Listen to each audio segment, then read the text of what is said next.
홍준표인데요. 홍준표는 사실은 그냥 이 사람 자체의 캐릭터가 거짓말쟁이 같아요, 이제는. 최소한 우리 같은 팟캐스트나 하고 있는 사람들도 팩트체크 엄청 열심히 하려고 노력하거든요.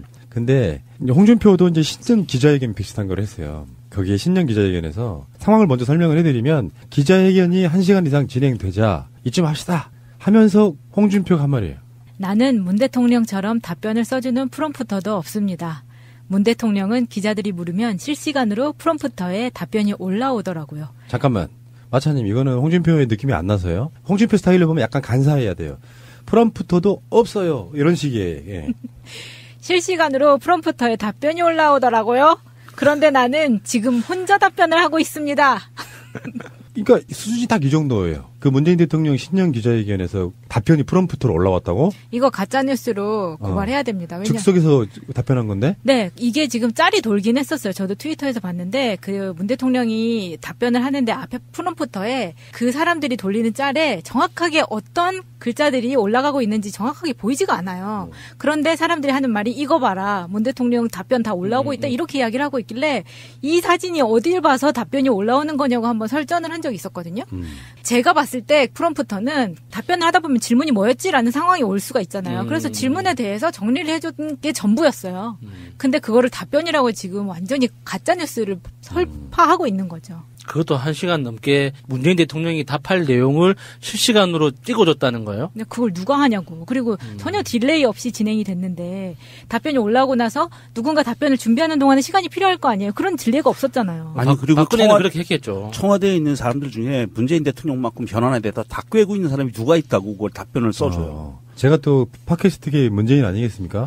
온갖 것들을 인터뷰하고 이렇게 방송을 진행하다 보니 총체적 개념이 생겨서 얼마 전에 우리 방송 출연하신 분들이 그렇더라고요. 그러면서 실질적으로 통찰력이 생기는 거라고 각 분야를 같이 이렇게 듣다 보니까 그러니까 안철수와 홍준표가 같다는 말은 이런 거예요. 안철수도 정치적 철학이나 이념 이런 게 완전히 부재한 상태에서 그냥 사용자로서의 개념만 좀 갖고 있는 그런 느낌이잖아요.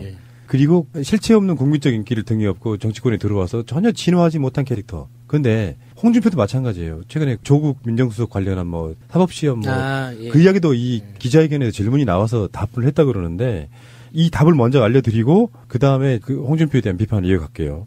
조국 수석에 대한 그 사법시험을 통과하지 못한 본인의 한을 풀기 위해서 공수처의 문에 만든다 이렇게 표현했던 부분에 대한 답을 뭐라고 했죠? 사법시험에 응시했느냐 안 했느냐를 얘기한 게 아니라 통과하지 못했다라고 말을 했습니다. 내가 그 시비가 나올 것 같아서 용어를 사법시험에 떨어졌다라고 하지 않고 통과하지 못했다라고 말한 것입니다. 아 정말 이거 왜 이런데 이 사람 추잡하게. 아니 통과라는 게 응시했다는 말하고 뭐가 달라. 그러니까 추잡하게 이러지 말고 내가 말실수했네요. 그러면 끝나는 거 아니에요.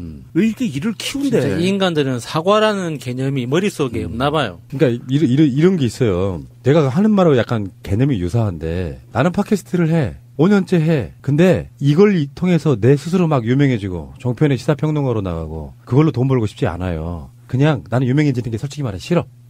마찬가지로 법대에 나오면 무조건 사법고시 패스해서 판검사 되고 변호사 되는 것이 많이 밖에 없다고 생각하는 이 더러운 마인드 속에는 세상의 모든 기준이 이런 건데 제가 홍준표를 비판하고 싶은 지점은 우리나라의 그런 부리가 가장 쓰레기 같은 부리예요.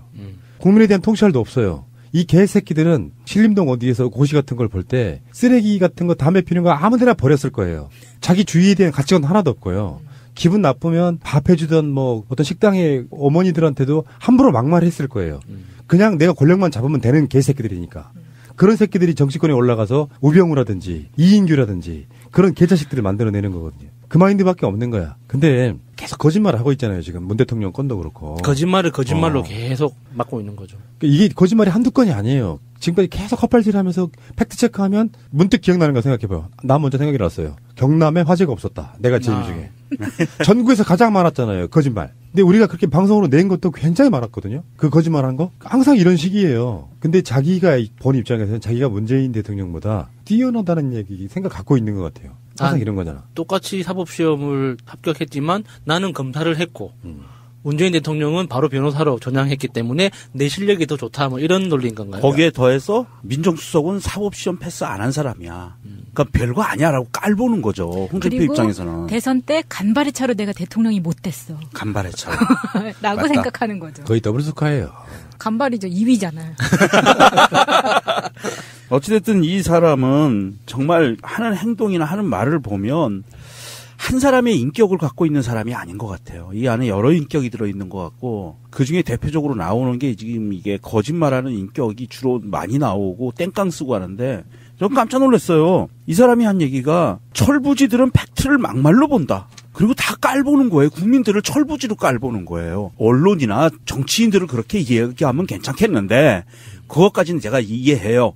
그런데 국민들을 상대로 철부지라고 이렇게 표현하는 거는 이건 조현병 환자 아니면 할 수 없는 거예요. 진짜 정신병자 맞네요. 맞아요. 자기가 말하는 거는 무조건 팩트야. 그러니까. 집에서 나오는 거는 나쁜 사람이에요. 예. 이게 지금 개돼지라고 얘기하는 거랑 뭐가 달라요? 똑같은 그렇죠. 거예요. 맞아요. 네. 그 말이에요. 네. 개돼지라고 애들로 표현한 거예요.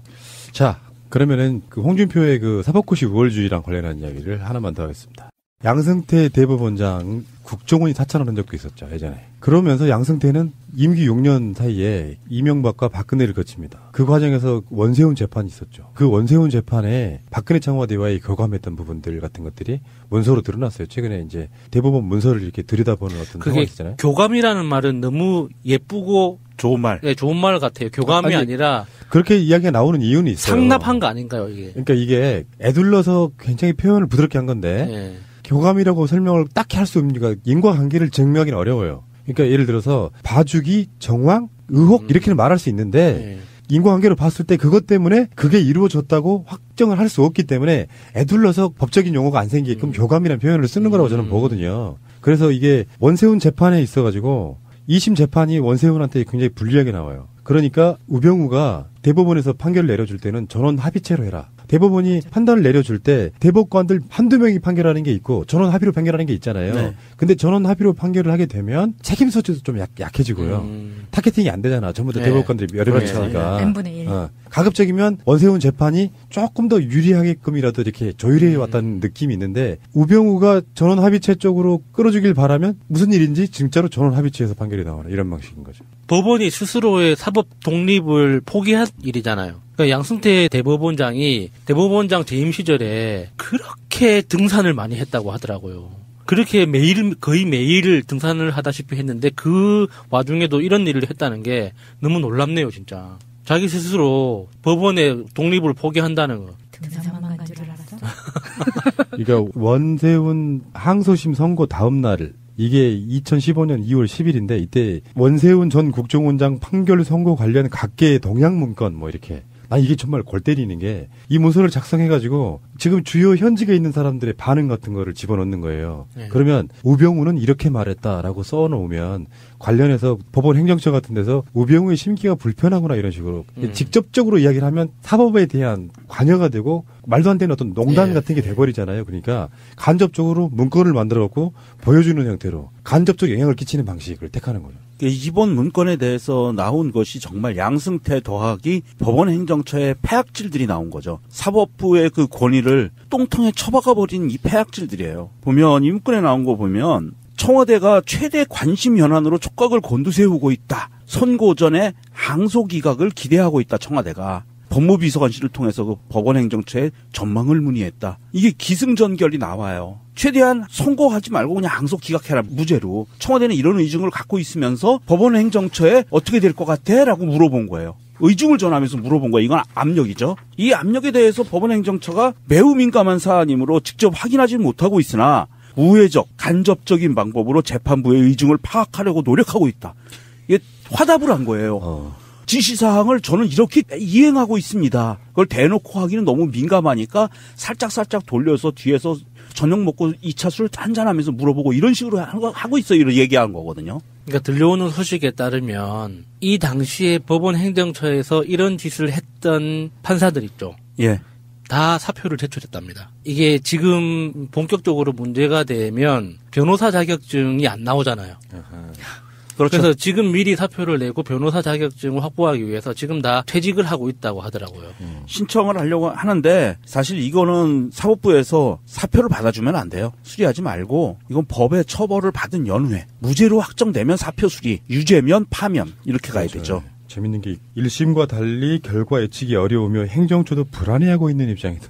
왜 얘네들이 왜 불안해? 불안해하는 거야? 그러니까 이건 하수인인 거예요. 부역자 이상도 아니고 이하도 아니에요. 그러니까 합리적 추정으로는 왜 그 대선 무효 소송이 있었잖아요. 네. 대선 끝나고 이게 뭐 여러 가지 전자 개표기를 사용했다든지 여러 가지 이유로 총체적인 관건 선거라는 네. 이유로 대부분 이제 법원에다가 그 대선에 관련된 건 1심으로 끝나는 거니까 그거를 했는데 아직까지도 그게 안 나왔잖아요. 그 사이에 뭐가 있었냐면은 정권이 바뀌었으므로 실익이 없으므로 이 소송은 기각한다 뭐 이런 식으로. 그렇죠. 그렇게 끝냈죠. 각하도. 근데 그걸 완고하게 맡고 있던 사람이 바로 양승태였다는 거죠. 그랬을 거 아니에요. 지금 현재 대법원장의 임명권도 갖고 있고 사실상의 행정부의 어떤 그 쓰기 나름으로는 네. 국정원장도 뒤를 캐버려. 이거는 나는 그렇게 봐요. 대법원장의 뒤를 캐면서 뭔가 어떤 군인 입장에서 보면 뒤를 캤다는 게 언론 보도상으로 나오는 것만으로도 저는 끔찍했을 거라고 봐요. 직접 무슨 이야기를 하지 않아도 예. 어쩌면 그 기사는 일부러 흘렸을 가능성도 있는 거죠. 양승태를 알아서 기계 만들려고. 그렇지. 양승태 입장에서는 왠지 찝찝한데 그 이후에 양승태가 몰려나가라 그러지 않았잖아요. 근데 양승태가 그런 자리에 있으면서 특히 원세훈 재판은 왜 중요했냐면 박근혜 정통선거 연관이 있었기 때문이에요. 부정선거로 당선된 예, 부분, 예. 원세훈 국정원의 댓글 이런 부분. 근데 그것들이 다 포함된, 예를 들면 개표 조작까지 포함된 이런 재판을 임기 내내 그냥 뭉개버린 거거든요. 양승태 아니면 이게 불가능하다고 저는 보는 거지. 근데 이게 이명박근혜 시절에는 만연했었기 때문에 이명박 성명에 나오는 것처럼 자기는 아무 뭐 걸릴 게 없다 이런 식으로 성명을 발표했을 때 문 대통령이 분노한 이유가 이런 거라고 생각이 들거든요. 너희가 그렇게 했다고 우리도 그렇게 하고 있을 거라고 생각하느냐에 대한 분노였었잖아요.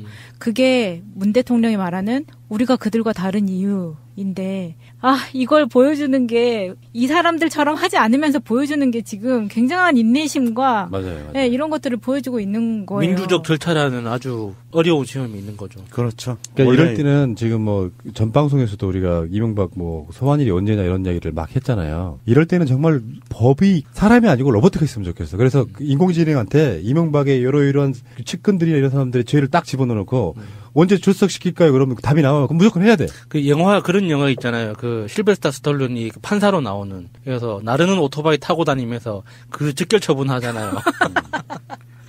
그런 것처럼 양승태 바로 체포해가지고 산에다 감금했으면 좋겠어요. 그러니까 등산을 그렇게 좋아했는데. 사람이 하니까 정치적이라는 표현이 나오는 네. 거고 로봇 인공지능에다가 홍준표 척당 불기내 머리에 막 집어넣어. 네. 띠디디디디 유죄 12년 뭐 이렇게 집어넣고 안철수도 뭐 주가 조작 헛소리 8년.